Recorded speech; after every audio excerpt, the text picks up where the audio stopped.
Hi everyone, welcome to Edutap. You know कि PYQs कितने ज्यादा इंपॉर्टेंट है। एंड आज हम कुछ ऐसे रिपीटेड क्वेश्चंस देखने वाले हैं जो आपको एग्जाम में हेल्प करेंगे। एंड बहुत सारे इंपॉर्टेंट क्वेश्चंस को डिस्कस करेंगे। विद दैट, अगर आपको बिल्कुल फ्री में एसेस चाहिए आपके पीवाईक्यूज का, तो आप ई बुक के थ्रू एसेस कर सकते हो, जिसका लिंक आपको डिस्क्रिप्शन में मिल जाएगा। So let us start our today's video. And हम देखने वाले हैं बहुत सारे इंपॉर्टेंट रिपीटेड क्वेश्चंस जो एग्जाम के अंदर बार बार रिपीट होते हैं। कुछ ऐसे टॉपिक, कुछ ऐसे क्वेश्चंस होते हैं। Let us start. सबसे पहले हमारे पास आता है एएफएम के अंदर, जो हमारे पास क्वेश्चन आया from module A, that is May 2023 में। आपके पास क्वेश्चन आया था, that was which of the following statement is true about the golden rule of accounting. We know कि गोल्डन रूल्स ऑफ अकाउंटिंग बहुत इंपॉर्टेंट है। आपके पास थ्री टाइप्स ऑफ अकाउंट्स होते हैं, real account, personal account and nominal account. तो यहाँ पर आपसे जो गोल्डन रूल ऑफ अकाउंटिंग पूछा गया, that is your real account के लिए। अब वी नो कि रियल अकाउंट्स के अंदर भी हम दो तरह के रूल्स फॉलो करते हैं। और इसके लिए आपको सिर्फ एक चीज सोचनी है कि रियल अकाउंट्स डिनोट करते हैं आपके एसेट्स को। और एसेट हमें पता है कि अगर हम बैलेंस शीट की बात करते हैं, दे कम इन द डेबिट साइड में वो आते हैं। तो जब भी हम कोई एसेट परचेज करते हैं, हम बैलेंस शीट के अंदर उसको लेके जाते हैं। फॉर एग्जांपल, अगर आज आप लैंड परचेज करोगे 5 लाख रुपीज का, so that would come under the balance sheet. Asset side में वो डेबिट साइड पे आपका शो होगा कि आपने लैंड लिया है, 5 लाख का आपके पास लैंड पड़ा है।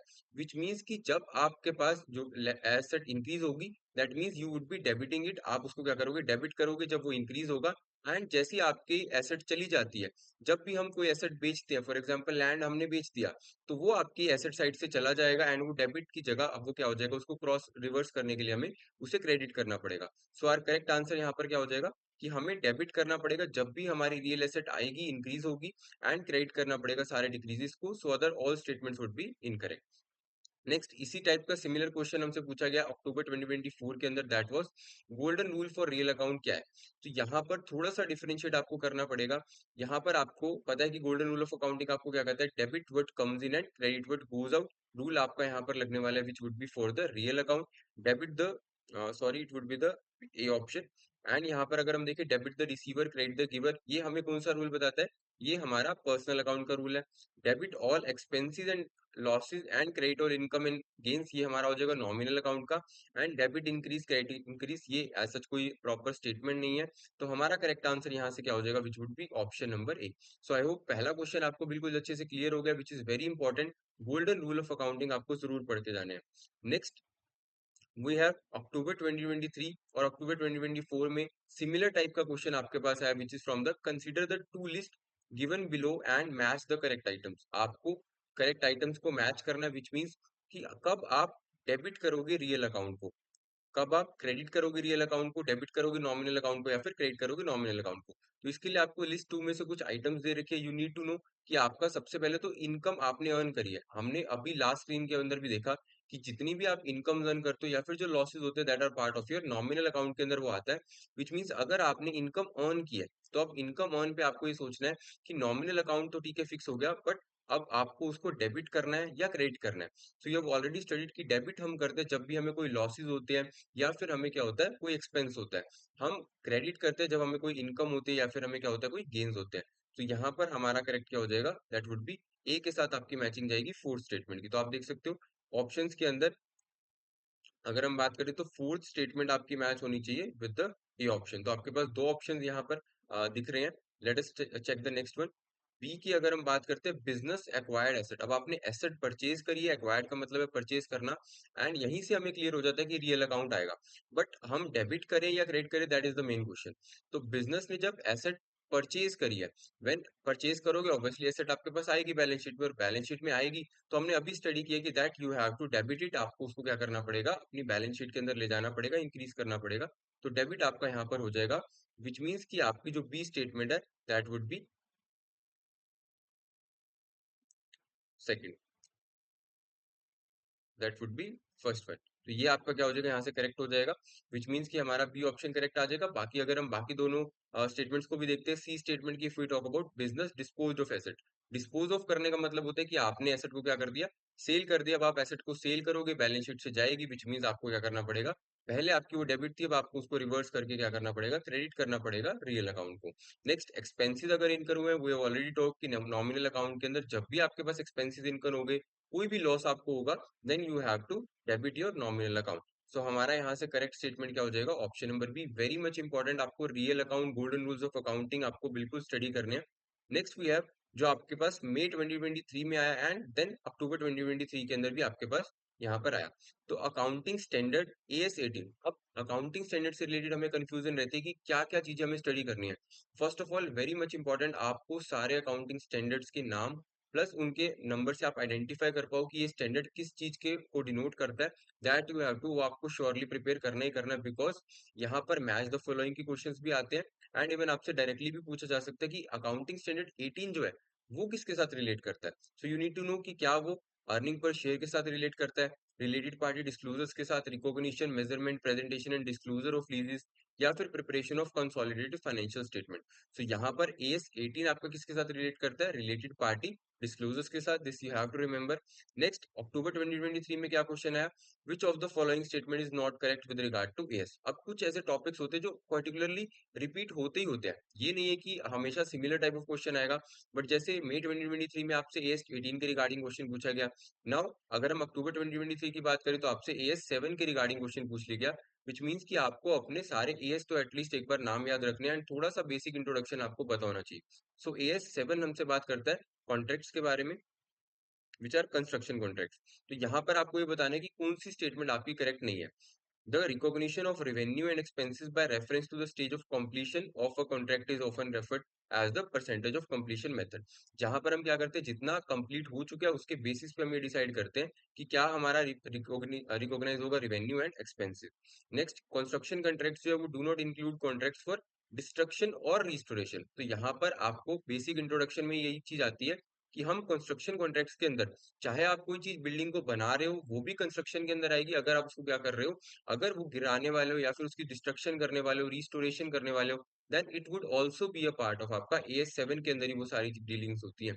तो यहाँ पर आपकी नॉट करेक्ट स्टेटमेंट पूछी गई है, विच मीन्स यहाँ पर आपकी नॉट करेक्ट स्टेटमेंट क्या हो जाएगी, B. Other two statements would be, an enterprise should disclose the amount of contract revenue recognise in the period, obviously आपको करना पड़ेगा। Next we have, again May 2023 में आपका क्वेश्चन आया था एंड जून 2024 में फिर से एएस के रिगार्डिंग क्वेश्चन है, which of the following inventory valuation method is permitted under end S 2 के आपके पास कौन सा आपको बताया जाता है कि आप वैल्यूएशन के लिए यूज कर सकते हो। सो वी नो कि हमारे पास फीफो है, लीफो भी होता है, वेटेड एवरेज भी होता है, बट AS 2 का आपको कौन सा परमिट करता है, तो फीफो यहाँ पर आपके पास गिवन है, एब्जॉर्प्शन कॉस्टिंग मेथड गिवन है, वेटेड एवरेज गिवन है। सो अगर यहाँ पर बाय चांस आपके पास लीफो मेंशन्ड होता, तो आपको ये चीज याद रखनी है कि AS 2 कभी भी आपको यहाँ पर आप नहीं लगा सकते, इस चीज को आपको परमिट नहीं है लीफो लगाना। You can apply FIFO, absorption costing लगा सकते हो, आप वेटेड एवरेज लगा सकते हो, बट लीफो आपके पास ऑप्शन अवेलेबल नहीं है। So D would be the correct answer, यहाँ पर आप सभी मेथड्स का यूज कर सकते हो। AS 2 अकाउंटिंग स्टैंडर्ड्स किस पे अप्लाई होता है, ऑब्वियसली नाम से आपको पता चलेगा। इस एएस का नाम ही क्या, वैल्यूएशन ऑफ इन्वेंटरीज, जहां पर हम इन्वेंट्री को वैल्यूएशन करते हैं, चाहे वो रॉ मटेरियल है, चाहे वो फिनिश गुड्स है, चाहे वो वर्क इन प्रोग्रेस है। तो यहाँ पर हमारा AS 2 किसके साथ रिलेट करेगा, वैल्यूएशन ऑफ इन्वेंटरीज के साथ, A would be the correct answer.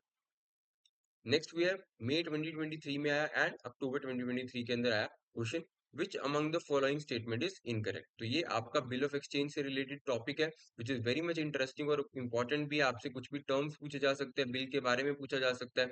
When the drawee of the bill, अब ड्रॉई जब भी होगा बिल का, is unable to make payment on the due date, obviously हमें पता है कि अगर पेमेंट नहीं होगी तो वो बिल क्या हो जाएगा, उसके बाद वो डिसोनर हो जाएगा, उसके बाद वो यूज नहीं हो पाएगा। उसको फिर आपको क्या करना पड़ेगा, नोटरी के पास जाके उसके नोटिंग चार्जेस पे करके उसको रजिस्टर कराना पड़ेगा कि एटलीस्ट ये क्या हो चुका है, डिसोनर हो चुका है। Transfer of bill to some other person with holder is called endorsement of bill, obviously ये करेक्ट स्टेटमेंट है। जब भी आप एक पर्सन से दूसरे पर्सन को बिल ट्रांसफर कर रहे हो, then it would be known as the endorsement, इसको हम क्या बोलते हैं, ट्रांसफर बोलते हैं। When one party accepts the bill drawn on him for the purpose of mutual help, it is called as mutual bill. इसको म्यूचुअल बिल नहीं बोला जाता, इसको अकोमोडेशन बिल हम बोलते हैं, जो हमने आई होप आपने स्टडी भी किया होगा कि अकोमोडेशन बिल के अंदर दो पर्संस एज सच उनके अंदर कोई डीलिंग्स नहीं होती, कोई परचेज सेल नहीं होती, just for the mutual help वो क्या करते हैं, बिल ड्रॉ करते हैं, ताकि दोनों का उसमें क्या हो सके, म्यूचुअल बेनिफिट हो सके। All of the above statement is correct, तो ये गलत हो जाएगा, सी स्टेटमेंट जो आपके विच इज इनकरेक्ट, यहाँ पर आपका ये गलत स्टेटमेंट हो जाएगी। When the drawer of a bill is unable to make payment on the due date, जब वो पेमेंट नहीं कर पाएगा, the bill is said to be, आप हमने ऊपर भी स्टडी किया, दैट इज कि जब भी आप पेमेंट नहीं करते तो ऑब्वियसली आपका बिल क्या हो जाएगा, वो आप पेमेंट करोगे तो वो ओनर होगा, नहीं तो वो क्या हो जाएगा, डिसोनर हो जाएगा। दैट वुड बी आपका B would be the correct answer. Next, we have another question that was repeated in October 2023 and June 2024. A bill of exchange was drawn on 13th May. अब 13th May को ये drawn हुआ है। आपको यहाँ पर जरूर याद रखना है दैट इज कि जब भी हम बिल ऑफ एक्सचेंज की बात करते हैं तो ऐसा नहीं है कि अगर आपको 1 मंथ का पीरियड गिवन है तो आप उसके बाद 13 अप्रैल को, सॉरी 13 जून को उसकी पेमेंट होगी, नहीं। बिल ऑफ एक्सचेंज के अंदर वी नो कि हमें यहाँ पर 3 डेज ऑफ ग्रेस भी मिलता है, जहां पर उसके बाद भी आपको 3 डेज मिलेंगे जिसमें आप पेमेंट कर सकते हो। एंड हमने इसके रिगार्डिंग एक कंसेप्ट भी स्टडी किया था, दैट वाज कि आपकी कुछ कुछ टाइम पे इमरजेंसी हॉलीडेज भी हो सकती है, कुछ टाइम पे आपकी पब्लिक हॉलीडेज भी हो सकती है, तो उनको उन केसेस को भी आपको कंसिडर करना है। बट यहाँ पर आपको दिया है ऑल डेज आर वर्किंग है, यहाँ पर कोई इमरजेंसी कोई पब्लिक हॉलीडे वाला केस नहीं है। तो अगर हम यहाँ पर कैलकुलेट करें तो 13th मई के बाद 1 मंथ कब कंप्लीट होगा, आपका 13th जून को कंप्लीट होगा। बट आपको 13 को पेमेंट नहीं करना, 3 डेज ऑफ ग्रेस इसमें ऐड करना है, that would B 14th 15th and 16 को फिर हम वहां पर जाके पेमेंट उसकी रिसीव या पे होने वाली है। दैट वुड बी, ये बिल कब ओनर होगा, 16th को इसकी ड्यू डेट बनेगी, दैट इज 16 जून। अब next, a bill of exchange, similar type of question, just आपके कुछ नंबर्स चेंज होंगे एंड आपको अगर कंसेप्ट आता है 3 डेज ऑफ ग्रेस अगर आपको पता है तो आप बहुत इजीली इन क्वेश्चंस को अटेम्प्ट कर पाओगे। 20 जुलाई को ये बिल है, 2 मंथ्स का यहाँ पर पीरियड है, दैट वुड बी जुलाई के बाद अगस्त एंड सितंबर, मींस 20 सितंबर वैसे तो आपकी डेट बनती है, बट वी नो कि 3 डेज ऑफ ग्रेस भी आपको यहाँ पर ऐड करना है, दैट वुड बी 21 22 एंड 23 को फिर आपको यहाँ पर क्या बनेगी, ड्यू डेट बनेगी, that would be C, would be the correct answer. Next we have October 2023 and June 2024 में क्वेश्चन है, a credit purchase of rupees 590, 590 की क्रेडिट परचेज करी है, बट आपने उसको क्या किया, रॉन्गली रिकॉर्ड कर दिया इन द बुक्स एज 950। तो अब यहाँ पर आपको खुद से आइडेंटिफाई करना पड़ेगा कि विच टाइप ऑफ एरर ये है। क्या ये कॉम्पनसेटिंग एरर है? कॉम्पनसेटिंग एरर क्या होते हैं, जहां पर हम क्या करते हैं, ऑब्वियसली एक जो आपने गलती की है उसको वो दूसरा इफेक्ट क्या कर देगा, ठीक कर देगा। मतलब यहाँ पर अगर आपको कोई भी रेक्टिफिकेशन करने की जरूरत ही नहीं पड़ती और ऑटोमेटिकली आपकी अगर ये गलती ठीक हो जाती, that would B compensating error. Next, error of commission है, ये एरर ऑफ ओमिशन है या फिर एरर ऑफ कोई प्रिंसिपल में आपने गलती कर दी है। तो यहाँ पर यू वुड आइडेंटिफाई कि यहाँ पर जब भी आप कोई ऐसे अमाउंट से रिलेटेड गलती करते हो, आप अकाउंट में गलत डाल देते हो, दैट वुड बी आपका एरर ऑफ कमीशन हो जाएगा, क्योंकि यहाँ पर आपकी गलती हुई है किसी एक स्पेसिफिक अकाउंट या फिर अमाउंट से रिलेटेड। अगर आप कोई एंट्री करना भूल जाते, दैट वुड बी आपका error of omission. Which of the following is an example of compensating error, आपने अभी डिस्कस भी कर लिया, आई होप आप आइडेंटिफाई कर पाओगे। A purchase and voice voice recorded twice, अब यहाँ पे आपने ट्वाइस रिकॉर्ड कर दिया, विच मीन्स इसकी रेक्टिफिकेशन आपको डेफिनेटली करनी पड़ेगी, बिकॉज 2 बार उसकी एंट्रीज हो चुकी है। Sale revenue was recorded in the wrong period, आपने रॉन्ग पीरियड के अंदर सेल रिवेन्यू को रिकॉर्ड कर दिया, दैट वुड बी ऑब्वियसली आपका क्या बन जाएगा, ये error of commission. And expense was recorded in the wrong amount, wrong account, आपने रॉन्ग अकाउंट के अंदर उसको रिकॉर्ड कर दिया। And error in recording a transaction is offset, offset means वो ठीक हो चुका है by another error in recording a different transaction. तो ऑब्वियसली ये हमारा क्या हो जाएगा, कॉम्पनसेटिंग एरर होगा, जहां पर हमने एक गलती करी बट किसी और गलती की वजह से वो ऑफसेट हो चुकी है, अब वो ठीक हो चुकी है, उसके लिए आपको ऐसे स्पेसिफिक रेक्टिफिकेशन करने की जरूरत नहीं है, दैट वुड बी आपका answer number D would be the correct. Next we have June 2024 में आपका क्वेश्चन आया, again that was repeated in October 2024। Similar topic हो सकता है, बिकॉज अभी तक हमने देखा है कि आपके जितने भी एएस के क्वेश्चंस है वो हमेशा एग्जाम के अंदर रिपीट होते हैं। नेक्स्ट वुड बी, हम जब बात करते हैं हमारे अकाउंटिंग कंसेप्ट के बारे में, which among the following statement is correct with respect to historical cost concept। अब ऑब्वियसली हमें नाम से ही समझ आता है कि हिस्टोरिकल कोस्ट कंसेप्ट हमें क्या बताता है, जो भी हमारी एक्चुअल वैल्यू थी जब हमने उस एसेट को परचेज किया था। जैसे ऑब्वियसली जब हम लैंड को परचेज करते हैं, प्लांट एंड मशीनरी, बिल्डिंग को परचेज करते हैं, तो उसकी एक एक्चुअल कॉस्ट होती है, उसके बाद उसी पे हम उसको क्या करते हैं, डेप्रिशिएट करते हैं, दैट वुड बी। क्या हम यहाँ पर बात कर रहे हैं मेजरिंग मार्केट वैल्यू की, हम मेजर करने वाले original historical cost of asset पे, या फिर potential replacement cost of asset पे, या फिर ऑल ऑफ द अबव पे। So our correct answer would be option number B, that is measuring original historical cost of asset, हम consider करते हैं in the historical cost concept. Next, एक और concept that was of the following options which does not adhere to the convention of the prudence concept. अब यहाँ पर हमने obviously historical cost से क्वेश्चन नहीं आया, बट सिमिलर टॉपिक है, दैट इज अकाउंटिंग कंसेप्ट। आपके पास बहुत सारे कंसेप्ट हैं, business entity concept, historical concept, prudence concept. तो ये सारे कंसेप्ट आपको पता होना चाहिए कि क्या वो रेफर करते हैं। तो प्रूडेंस की जब भी हम बात करते हैं, दैट इज हमारा सेफ्टी कंसेप्ट, कि हम कभी भी जो हमारी इनकम्स है, अगर उसमें श्योरिटी नहीं है तो हम उसको रिकॉर्ड नहीं करेंगे। बट अगर आपको लग रहा है कि आपको कोई लॉस होने वाला है तो उसके लिए पहले से आप क्या करोगे, प्रोविजन बनाओगे या फिर उसको क्या करोगे, रिकॉग्नाइज रियलाइज करके चलोगे। तो ए स्टेटमेंट आपको बोलते हैं revenue and gains are recognised only when realise, means जब आपके पास पैसा आएगा तभी आप उसको बुक्स के अंदर क्या करोगे, शो करोगे। तो ऑब्वियसली ये करेक्ट है। Asset and revenues are noted at the lowest possible value, जो आपकी होगी उसी पे आप उसको क्या करोगे, रिकॉर्ड करोगे। तो क्या ये सही है? Let us check other statements also. C में आपका आ जाएगा लाइबिलिटीज एंड एक्सपेंसेस जो है आपकी वो रिकॉग्नाइज होंगी as soon as they are reasonably certain to offer, means जैसे ही आपको लगेगा कि कोई चीज पॉसिबिलिटी है कि कोई लॉस होने वाला है, कोई लाइबिलिटी होने वाली है, कोई एक्सपेंस होने वाला है, आप उसको रिकॉर्ड करोगे। अनलेस कि जैसे हम रिवेन्यूज में करते थे तभी रिकॉर्ड करेंगे जब हमें श्योरिटी हो जाएगी, हमारे पास रियलाइज हो जाएगा, उसके बाद ही आप उसको बुक्स में शो कर सकते हो। बट लाइबिलिटीज के साथ ऐसा नहीं है। Provision for liabilities which are acknowledged and not for liabilities that can not be determined. तो यहाँ पर आपको प्रोविजन बनाना है लाइबिलिटीज के लिए जो एक्नॉलेज है, नॉट फॉर द लाइबिलिटीज जो आपने डिटरमाइन ही नहीं किया अभी तक। तो ऑब्वियसली आपका इनकरेक्ट स्टेटमेंट क्या हो जाएगा, B statement which is asset and revenues are noted at lowest possible value. Prudence का ऐसा जिसके साथ कोई भी रिलेशन नहीं है। नेक्स्ट भी है अक्टूबर 2023 का क्वेश्चन है, which of the following statements accurately describe करते हैं फीचर ऑफ फोरेंसिक ऑडिट। अब now we have study different types of audit, जहां पर अब मैनेजमेंट ऑडिट की बात करते हैं हम, वहां पर बहुत सारी हमने कॉस्ट अकाउंटिंग भी देखी थी, और इधर जब हम ऑडिट की भी बात करते हैं तो आपके पास बहुत सारी ऑडिट्स हो सकती है। तो यहाँ पर आपको ये फोकस करना है कि फोरेंसिक ऑडिट क्या होती है। फोरेंसिक वर्ड आपको याद रखना पड़ेगा, it is very much related to investigation, जहां पर ऑडिट तो क्या है कि हमने अकाउंट्स को चेक करना है, एग्जामिनेशन करनी है, क्रिटिकल एग्जामिनेशन करनी है। बट फोरेंसिक के अंदर फॉर एग्जांपल अगर कोई भी ऑडिट के अंदर कुछ फ्रॉड आता है या फिर कोई मिस्टेक्स है या फिर अकाउंट सही से प्रिपेयर्ड नहीं है, कोई अकाउंटिंग एजम्पशन फॉलो नहीं किया है, तो उस केस के अंदर आपको ऑब्वियसली प्रूफ चाहिए होगा। तो प्रूफ कहाँ से आएगा, फोरेंसिक ऑडिट से आएगा, जहां पर हम एक डीप इन्वेस्टिगेशन करेंगे। So it focuses primarily on the compliance with accounting standards and regulations. It involves the examination of financial records to detect और investigate करते हो आप यहाँ पर fraud and financial misconduct. It is concerned with assessing the efficiency and effectiveness of operational processes. या फिर हम यहाँ पर provide करना चाहते हैं detailed analysis of a company's profitability and financial performance. तो obviously हमने पहले डिस्कस कर लिया था, that is कि अगर इन्वेस्टिगेशन होगी फ्रॉड से रिलेटेड, फाइनेंशियल मिसकंडक्ट से रिलेटेड, दैट वुड बी हमारा forensic audit, which is the correct statement. What is the meaning of statute. In the statutory audit के अंदर अब स्टैट्यूट का मीनिंग क्या होता है, जो भी लॉ हमें फॉलो करना होता है दैट रिप्रेजेंट हमारा statute. Convention, compulsory, mandatory, law, none of the above. It is very much important. कुछ ऐसे टर्म्स होते हैं जो हम एग्जाम के अंदर अगर हम डायरेक्टली क्वेश्चन में देखेंगे तो हम नहीं कर पाएंगे। So you have to remember statute represent करता है किसको, लॉ को। So option C would be the correct answer. Now very much important, October 2023 में आया था एंड जून 2024 में ये क्वेश्चन आया था। अगेन आपके अकाउंटिंग से related different types of accounting हमने स्टडी करी है, that is cost accounting, management accounting. You would remember कि हम कॉस्ट अकाउंटिंग क्या होता है, ऑब्वियसली कंपनी अपनी कॉस्ट निकालना चाहती है। हम तो जब मार्केट के अंदर जाते हैं वी ऑलरेडी नो कि हमारे पास सेल प्राइस पे हमें क्या मिलती है, प्रोडक्ट्स मिलते हैं। बट ऑब्वियसली सेल प्राइस तक पहुंचने के लिए कंपनी को बहुत सारे एक्सपेंसेस करने पड़ते हैं, चाहे वो उसके रॉ मटेरियल्स पे, चाहे वो एम्प्लॉयज को सैलरी दे रहे हैं, इलेक्ट्रिसिटी। तो वो कॉस्ट के थ्रू हम कंपनी क्या करती है, कॉस्ट को कैलकुलेट करती है, उसके बाद अपना प्रॉफिट ऐड करती है। तो कॉस्ट अकाउंटिंग इंटरनल मैटर्स के थ्रू बहुत इंपॉर्टेंट होती है। जब हम मैनेजमेंट अकाउंटिंग की बात करते हैं, वेरी मच इंपॉर्टेंट कि मैनेजमेंट कैसा परफॉर्म कर रही है, कैसे डिसीजंस ले रही है, क्या पॉलिसीज बना रही है। देन फाइनेंशियल अकाउंटिंग, ऑब्वियसली हमारे जो भी बिजनेस ट्रांजेक्शन हम कर रहे हैं उसको हम रिकॉर्ड कर रहे हैं।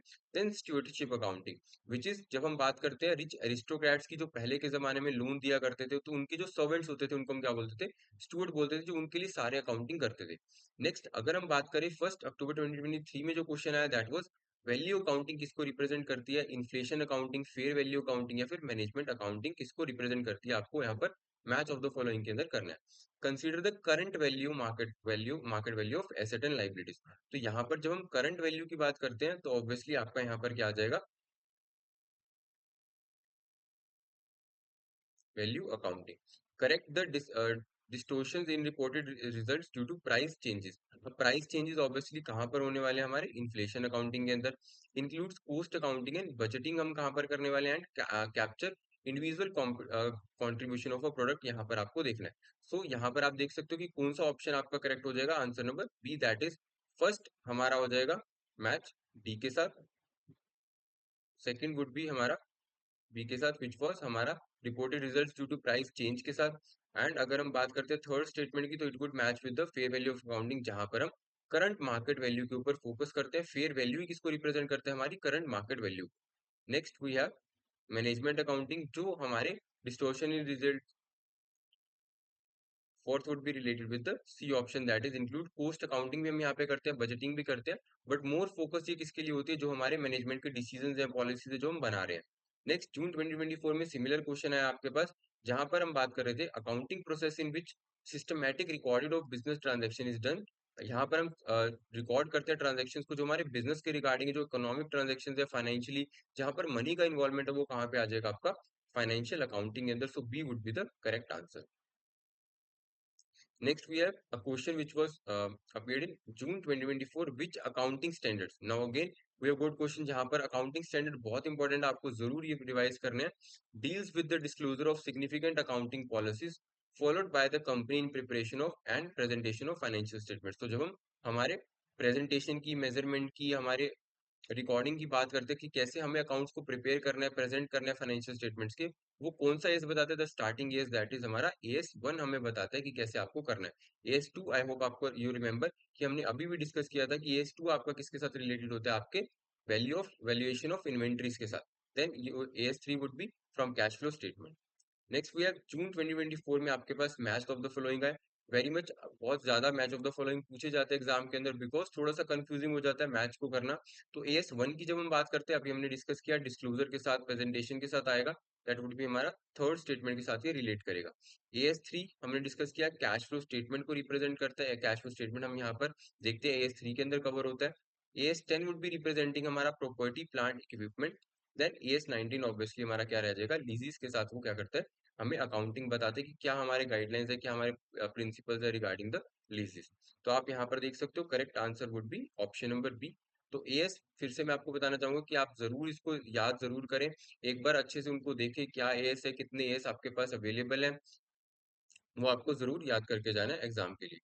Next, a question which was in came in October 2023. A sell goods to B on credit.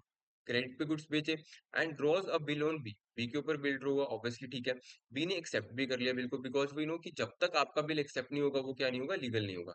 In this context which of the following statement is correct. अब यहाँ पर आपको ये देखना है कि ए क्या पेई है, ए ड्रॉअर है, बी ड्रॉई है, और it is an unconditional promise by B to A. तो यहाँ पर आपको क्या बताना है कि which of the statement is not correct.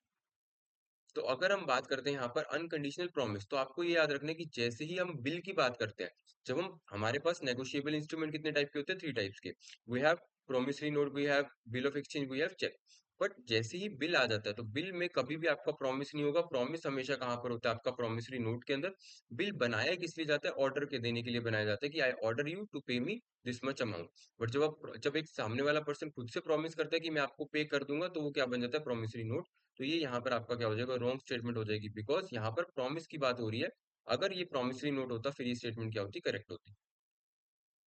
Next we have October 2023 का question.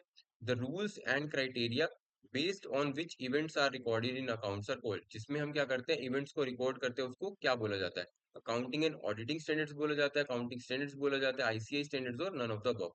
So are correct answer would be accounting standards, जो हमने ऑलरेडी स्टडी भी किया है, दैट आर जो हमारे प्रिंसिपल होते हैं, गाइडलाइंस होते हैं, हमें बताते हैं कि कैसे हमें अकाउंटिंग करनी है। जैसे हमने एएस 2 का एग्जांपल लिया था, तो एएस 2 में हमने क्या देखा कि कैसे हमें वैल्यूएशन ऑफ इन्वेंट्री करनी है। वैल्यूएशन हमारे पास इन्वेंट्रीज है कितने टाइप की, for example raw material, work in progress, हमारे पास फिनिश गुड्स है, उनकी अकाउंटिंग कैसे होगी, जो हम बैलेंस शीट के अंदर वैल्यूज देखते हैं। हमारे पास तो डायरेक्टली बैलेंस शीट में वैल्यू गिवन होती है कि फिनिश गुड्स आपके पास इतने अमाउंट के अवेलेबल है, बट ये अमाउंट पे आप पहुंचे कैसे, तो वो आपको कौन बताता है, एएस 2 बताता है कि कैसे आपको अकाउंटिंग करनी है। Next, we have a question which came up in October 2023. A has drawn a bill on C. Draw हुआ 1 lakh and thereafter endorses the bill to Y. अब उसके बाद बिल क्या हो गया, एंडोर्स हो गया। एंडोर्स वी नो कि यहाँ पर आपका बिल क्या हो गया होगा, ट्रांसफर हो गया, किसके पास चला गया, वाई के पास चला गया। मीन्स अब फॉर एग्जाम्पल पेमेंट किसको मिलेगी, वाई को मिलेगी। What is the journal entry made in the books of C. अब यहाँ पर आपको ये देखने की एंट्री किसकी बुक्स में होने वाली है, सी की बुक्स में होने वाली है। और अब हमें देखने की क्या उस टाइम पे सी की इन्वॉल्वमेंट है जब एनडोर्समेंट हो रही है। सी की वैसे तो ड्यूटी क्या है, पेमेंट करना, जब ड्यू डेट आएगी, ड्यू डेट से पहले उसका कोई रिलेशन नहीं है बिल के साथ। तो यहाँ पर अगर आप देखो तो A has drawn a bill on C, obviously bill A के पास ही रहेगा क्योंकि ए ने रिसीव करना है। दैट इज उसने क्या किया कि ए ने बिल ट्रांसफर कर दिया किसको, वाई के पास, अब वो बिल चला गया, बट क्या अभी तक ड्यू डेट आई है? बिकॉज पेमेंट सी को कब करनी है? ड्यू डेट पे करनी है। तो ड्यू डेट से पहले चाहे ये बिल किसी के भी पास चला जाए, उस केस के अंदर सी को कभी भी कोई एंट्री नहीं करनी पड़ेगी। सी अपनी एंट्री कब करेगा? अपनी ड्यू डेट के ऊपर करेगा, जब भी वो बिल डिसाइड हुआ था। तो यहाँ पर A account debit to bill receivable which would be wrong, none of the above हमारी यहाँ पे आएगी, बिकॉज कोई एंट्री उस केस के अंदर होगी ही नहीं। That is answer number D would be the correct answer. Next we have June 2024 में आपका क्वेश्चन आया था, बिल्स रिसीवेबल अकाउंट और debt receivable account are a part of dash account. अब ये एग्जाम के पॉइंट ऑफ व्यू से बहुत कंफ्यूजिंग हो सकता है, बिकॉज उस टाइम पे अगर हम बात करें तो यहाँ पर ही हमें क्या लगता है, बिल रिसीवेबल विच इज हमारा एसेट के अंदर आता है, तो हम इसको कभी कभार रियल एसेट के साथ कंपेयर कर लेते हैं। बट अगर आप देखोगे तो यहाँ पर हम जब हम पर्सनल रिप्रेजेंटेटिव अकाउंट को स्टडी करते हैं, दैट इज ये रिप्रेजेंट करते हैं किसी एक पर्सनल अकाउंट को, बिकॉज जो ये बिल्स रिसीवेबल है, फॉर एग्जाम्पल मुझे किसी से 10,000 रुपीज लेने हैं, जिनको मैंने 10,000 का सामान दिया था, तो वो क्या बन जाएंगे? मेरे बिल्स रिसीवेबल बन जाएंगे या फिर डेट रिसीवेबल बन जाएंगे, जिनसे मुझे वो पैसे लेने हैं। अब ये एक अकाउंट है जहां पर एक कंपनी के अंदर बहुत सारे लोग हो सकते हैं जिनसे पैसा लेना है, बहुत सारे डेटर्स हो सकते हैं मेरे। तो ये रिप्रेजेंट ही किसको करता है? फॉर एग्जाम्पल मुझे ए से भी लेने हैं, बी से भी पैसे लेने हैं, सी से भी लेने हैं, तो ये सभी को क्या करता है? रिप्रेजेंट करता है। बट ये ए अकाउंट की बात करें, बी अकाउंट की बात करें, सी अकाउंट की बात करें, तो पर्सनल अकाउंट हमें क्या बताता है कि अगर कोई भी पर्सन का नेम आ जाता है तो वो हमेशा कौन होएगा? पर्सनल अकाउंट होगा, चाहे वो एक कंपनी का नाम है। फॉर एग्जांपल अगर हम बात करें आज रिलायंस की, तो रिलायंस क्या हो जाएगा? पर्सनल अकाउंट हो जाएगा। एचडीएफसी बैंक, एसबीआई बैंक, ये सारे क्या पर्सनल अकाउंट है? राम, श्याम, निखिल, तो ये सारे भी पर्सनल अकाउंट है। बट जब हम बात करते हैं डेट रिसीवेबल की, तो अगर आप उसके पीछे देखोगे तो ऑब्वियसली आपके पास क्या है? कुछ पर्सन है जिनसे आपने क्या करना है? पैसा लेना है, तो ये भी क्या हो जाएगा? आपका पर्सनल अकाउंट हो जाएगा विद, क्योंकि ये रिप्रेजेंट किसको कर रहा है? पर्सन को ही रिप्रेजेंट कर रहा है। दैट वुड बी जो हमारे bills receivable and bills debt receivable है, वो हमारे क्या बन जाएंगे? पर्सनल रिप्रेजेंटेटिव अकाउंट बन जाएंगे। Next we have a question from October 2023, debit the receiver is the golden rule for which accounts. हमने स्टडी भी किया था, आज फर्स्ट क्वेश्चन ही हमारा इससे रिलेटेड था कि debit the receiver and credit the giver. हमने स्टडी किया था कि वो कौन सा गोल्डन रूल ऑफ अकाउंट के लिए वो फॉलो होता है। दैट इज, क्या वो रियल अकाउंट के लिए फॉलो होता है, पर्सनल अकाउंट के लिए, नॉमिनल अकाउंट के लिए, या फिर नन ऑफ द अबव के लिए। तो ऑब्वियसली जब हम बात करते हैं रिसीवर गिवर की, तो कौन रिसीव करेगा? ऑब्वियसली हमारे कोई पर्सन ही रिसीव करेंगे या गिव करेंगे, तो that would be a part of हमारा personal account, would be the correct answer.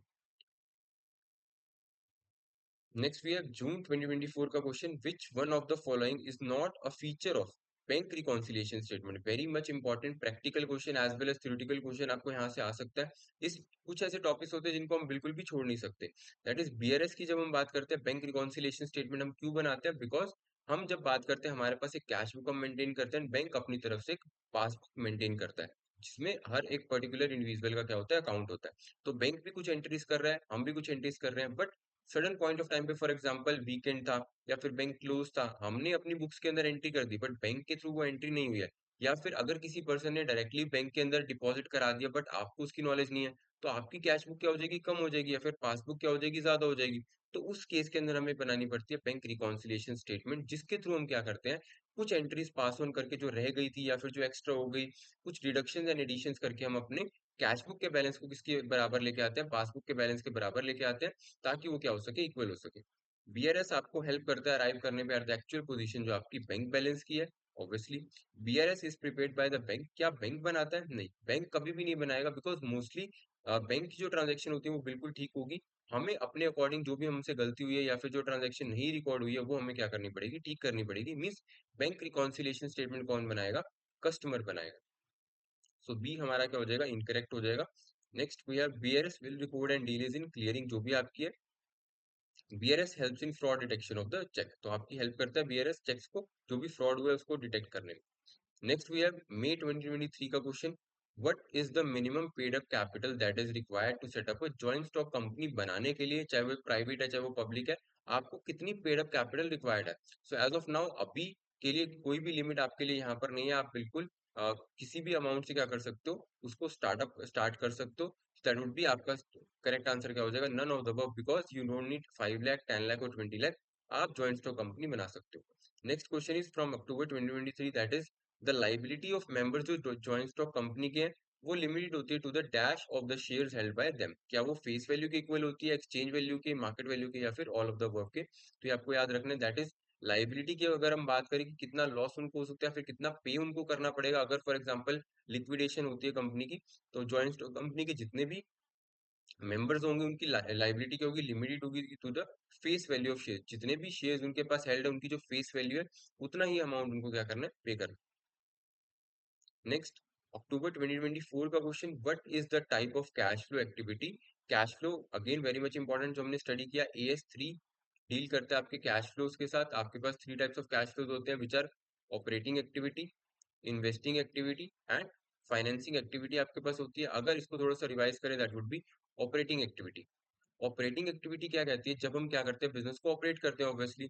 तो ऑपरेट करने का मतलब क्या है कि हम ऑब्वियसली या तो परचेज करेंगे, सेल करेंगे, हम अपने वर्किंग कैपिटल के जो भी रिक्वायरमेंट है उसके अंदर जो चेंजेस होंगे उनकी डीलिंग करेंगे, हम टैक्स पे करेंगे। तो वो सारा किसका पार्ट बनता है, आपकी ऑपरेटिंग एक्टिविटी का। एंड कैश फ्लो से रिलेटेड आपको एक चीज याद रखनी है, जितनी भी आपकी कैश ट्रांजेक्शन होगी, सिर्फ वही आपका पार्ट बनेगी आपकी इन तीनों एक्टिविटीज का। Next we have investing activity. Investing के अंदर आप कोई भी इन्वेस्टमेंट कर रहे हो, चाहे वो एक लैंड खरीद रहे हो, बिल्डिंग, प्लांट एंड मशीनरी, इधर आप कोई कंपनी के अंदर इन्वेस्टमेंट कर रहे हो शेयर्स के अंदर, so that would become a part of investment. चाहे आप उनको परचेज कर रहे हो, चाहे आप उनको सेल कर रहे हो, that would come under the investing activity. Next is financing. Obviously अगर आपको बिजनेस को रन करना है तो you need sort of capital आपको चाहिए। वो कैपिटल कहाँ से आएगी, हमारे पास क्या क्या सोर्सेज होते हैं। हम डेट के थ्रू रेज कर सकते हैं, हम बैंक से जाके लोन ले सकते हैं, टर्म लोन ले सकते हैं, और इधर we can go for equity और प्रेफरेंस शेयर्स को हम क्या कर सकते हैं, रेस कर सकते हैं। और इन्हीं को जब आप रीपे करोगे, that would B also part of financing activity. तो फाइनेंसिस को इकट्ठे करने से रिलेटेड या फिर उनको रीपे करने में, अब वो एक्टिविटीज आपकी कहाँ पे आएंगी, फाइनेंसिंग एक्टिविटी में। तो अब यहाँ पर अगर हम स्पेसिफिकली क्वेश्चन को देखें, what is the type of cash flow activity आपको बतानी है, जो आपको फॉलोइंग एग्जांपल में दी गई है। कैश पेमेंट आपने करी है to and on behalf of employees. अब एम्प्लॉयज के बिहाफ पे अगर आपने कोई भी कैश पेमेंट करी है या उनको करी है, तो वो कहाँ पे आ जाएगी, ऑब्वियसली हमारा ये क्या हो रहा है, ऑपरेशंस के रिगार्डिंग हो रहा है। Next, cash payment to owner to acquire redeem equity shares. Entity के जो शेयर्स हैं उनको क्या किया जा रहा है, अब रिडीम किया जा रहा है, मीन्स उनको वापस से क्या किया जा रहा है, परचेज किया जा रहा है फ्रॉम द पर्सन, एंड उनको क्या करनी पड़ेगी, पेमेंट करनी पड़ेगी। तो यहाँ पर ऑब्वियसली आपका कैश क्या होगा, आउटफ्लो होगा, दैट वुड बी आपका फाइनेंसिंग एक्टिविटी होगा। एंड फर्स्ट वन वाज आपका operating activity, so C would be the correct answer.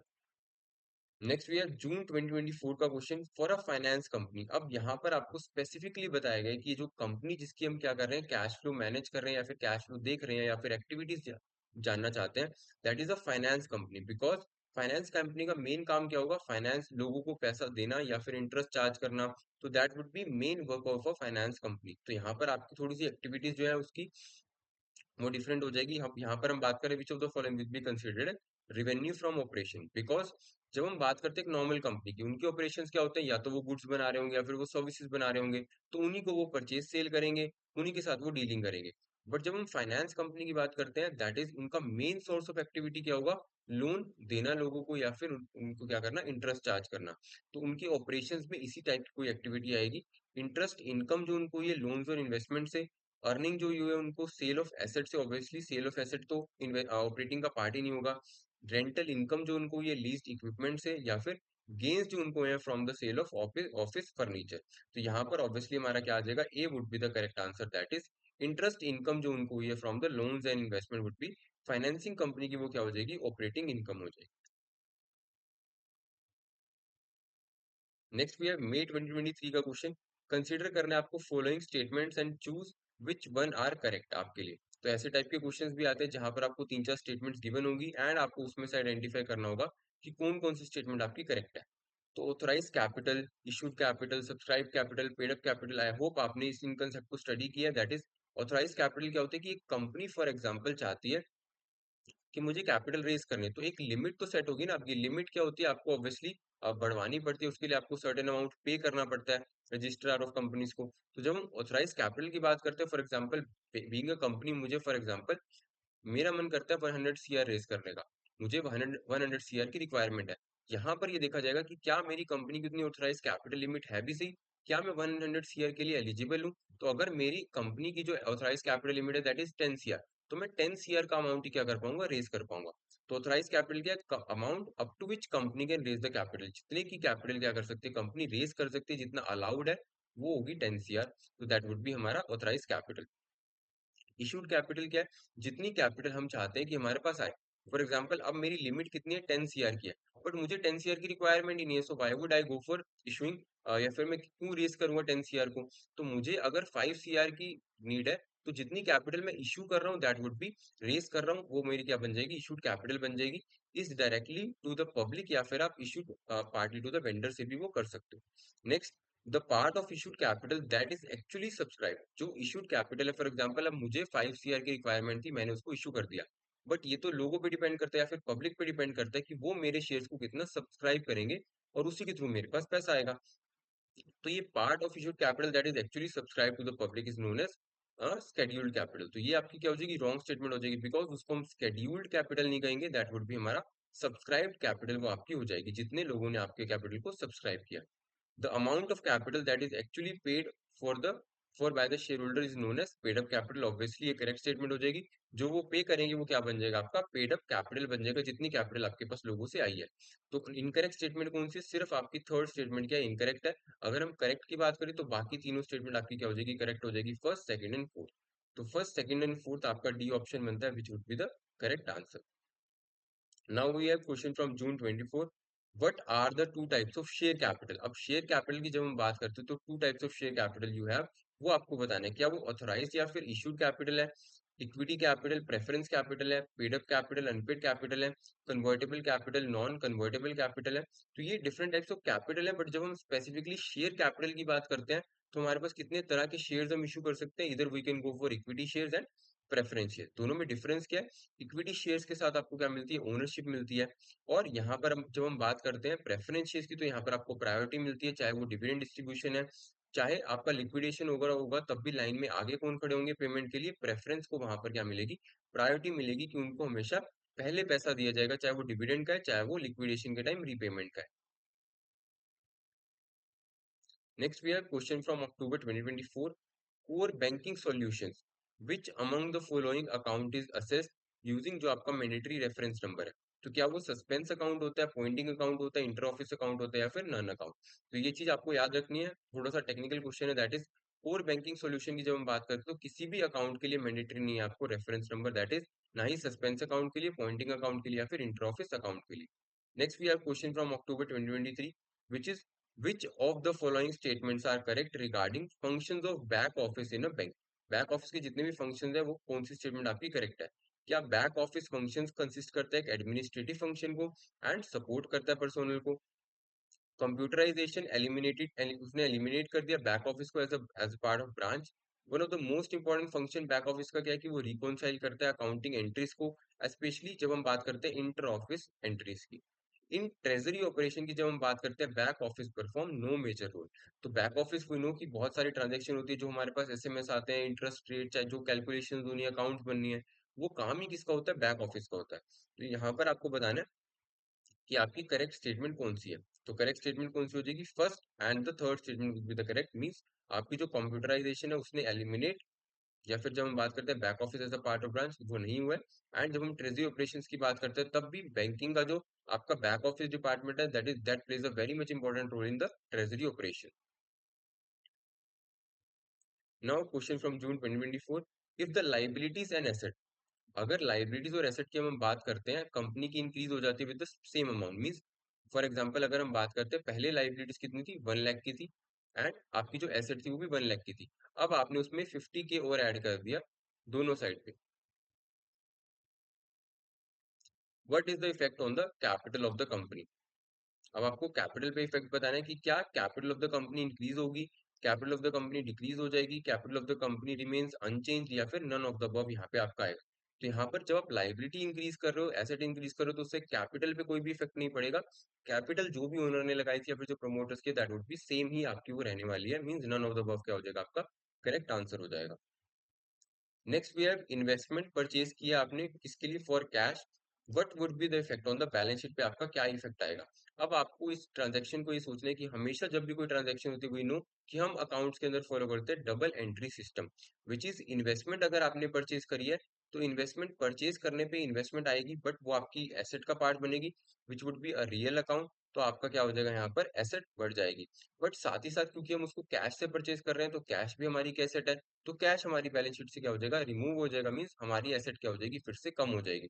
तो यहाँ पर अगर आप देखो तो चेंज इन एसेट होगा बट आपका अमाउंट क्या रहने वाला है, वहां पर सेम रहेगा।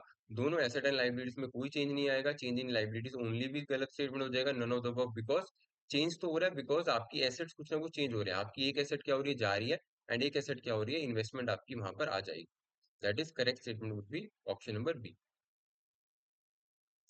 Next we have which among the following statement is correct with respect to a private company. अब प्राइवेट कंपनी, पब्लिक कंपनी के रिगार्डिंग आपको थोड़ी सी बेसिक नॉलेज होनी चाहिए।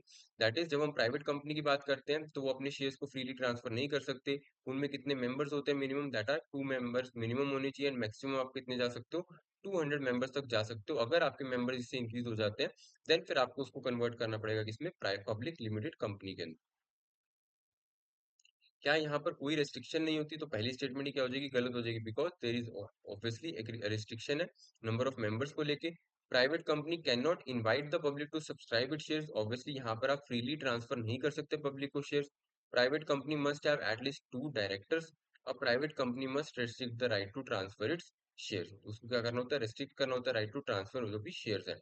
तो आपकी स्टेटमेंट कौन सी करेक्ट हो जाएगी, करेक्ट वाली आपको बतानी है, that is second, third and fourth आपकी क्या हो जाएगी, करेक्ट हो जाएगी। हम इनवाइट नहीं कर सकते, 2 डायरेक्टर्स को होना जरूरी है, और उसको रेस्ट्रिक्ट करना है कि ट्रांसफर ना हो पाए शेयर्स। तो ये फर्स्ट स्टेटमेंट क्या है, सिर्फ इनकरेक्ट स्टेटमेंट है। Next we have a person A starts the business with an initial amount, start किया कितना, 15,000 की कैपिटल उन्होंने लगाई, प्रॉफिट हुआ 3,000 को। वी नो कि प्रॉफिट जाके किसका पार्ट बनता है, हमारी कैपिटल का ही पार्ट बनता है, एंड उसके बाद 4,500 का क्या हुआ, वो करते हैं, मीन्स आपकी क्या हो जाएगी, ये लाइबिलिटी हो जाएगी जो आपको पे करनी, मीन्स आपको अल्टीमेटली सारी लाइबिलिटीज गिवन है कि 15,000 की आपकी लाइबिलिटी है, 3,000 आपकी कैपिटल में ऐड हो जाएगा तो आपका 18,000 का हो गया लाइबिलिटी, एंड आपकी लाइबिलिटी साइड में 4,500 का क्या है, एक लोन भी अपीयर करता है। दैट वुड बी टोटल आपका क्या हो जाएगा यहाँ पर 22,500 का क्या हो जाएगा, लाइबिलिटी आ जाएगी। But question is asking you कि आपकी टोटल एसेट क्या है। नाउ अगर आप बैलेंस शीट इक्वेशन आपने स्टडी किया तो यू नो कि आपकी जो एसेट होती है that is equal to your capital plus आपकी जितनी भी लाइबिलिटीज है। तो यहाँ से अगर हमारे हमने टोटल निकाल लिया फॉर कैपिटल प्लस लाइबिलिटीज, तो हमारी एसेट का टोटल भी क्या हो जाएगा, इसी के इक्वल हो जाएगा, विच would be option number A, 22,500 आपका क्या हो जाएगा, एसेट साइड का टोटल हो जाएगा। Now we have question from October 2024 which is for a company assets are always, assets क्या होंगे, क्या वो liabilities के इक्वल होंगे, क्या वो ज्यादा होंगे liabilities से, क्या वो नेटवर्थ के इक्वल होंगे, या फिर equal to liabilities plus net worth आपका होगा। तो यहाँ पर आपको बताना है, ऑब्वियसली हमने अभी भी स्टडी किया कि लाइबिलिटीज और नेटवर्थ में आपकी क्या आ जाएगी, आपकी कैपिटल, चाहे वो शेयर कैपिटल है चाहे वो प्रेफरेंस शेयर कैपिटल है, वो आपकी नेटवर्थ का क्या बन जाएगी, पार्ट बन जाएगी। तो liabilities plus net worth would be the correct answer which is option number D.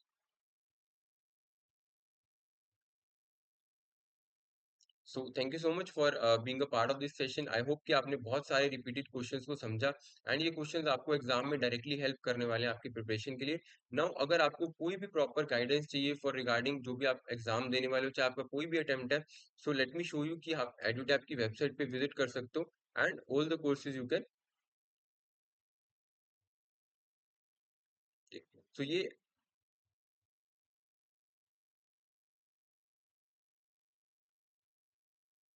So this is the Edutaps website जहां पर आप एडुटैप पे विजिट कर सकते हो, एंड जैसे ही आप विजिट करोगे you would be getting the courses का ऑप्शन आपके पास आएगा। कोर्सेज में आपको जैब कोर्सेज के ऊपर क्लिक करना है।